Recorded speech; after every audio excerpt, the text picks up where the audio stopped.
Tata AC వాహనాల్లో ప్రయాణికులను ఎక్కించవద్దని Kurnool traffic SI Erranna సూచించారు. గూడ్స్ ఆటోలో 16 మంది ప్రయాణికులను ఎక్కించుకుని వెళ్తుండగా సోమప్ప సర్కిల్ వద్ద వాహనాన్ని పోలీసులు ఆపారు. అనంతరం డ్రైవర్కు కౌన్సిలింగ్ నిర్వహించి భద్రతా నియమాలు వివరించారు. పరిమితికి మించి ప్రయాణికులను తీసుకువెళ్లే ప్రమాదం జరిగే అవకాశం ఎక్కువగా ఉంటుందని, ప్రాణ నష్టం జరిగే ప్రమాదం కూడా ఉందని ఎస్ఐ హెచ్చరించారు. రహదారి భద్రతా నియమాలను ప్రతి ఒక్కరూ తప్పనిసరిగా పాటించాలని ఆయన సూచించారు.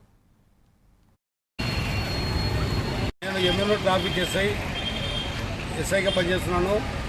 ఈరోజు వెహికల్ చెకింగ్ చేస్తూ ఉండగా బెలగలకు చెందినటువంటి బొలోరో వాహనము పైన రేకులు వేసుకొని పైన కింద మందిని ఎక్కించుకొని బొలోరో వాహనం వస్తుంటే మేము పట్టుకొని వాళ్ళని ఖాళీ చేయించి యాక్సిడెంట్ జరుగుతున్నందువల్ల ఎస్పీ గారి ఉత్తర్వుల మేరకు, కర్నూలు జిల్లా ఎస్పీ గారి ఉత్తర్వుల మేరకు, డిఎస్పీ మేడం ఉత్తర్వుల మేరకు, అందరి ఉత్తర్వుల మేరకు మేము ఈరోజు ఇది పట్టుకొని మనుషులను దింపి రేకులు కూడా తీసేసి వాళ్ళకి మళ్ళీ చెక్ చేసి పంపడం అయింది.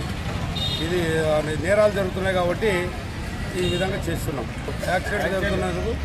యాక్సిడెంట్ జరుగుతున్నందువలన మేము నివారించేటకు చేస్తున్నాం. దీన్ని చెక్ చేస్తే ట్యాంకర్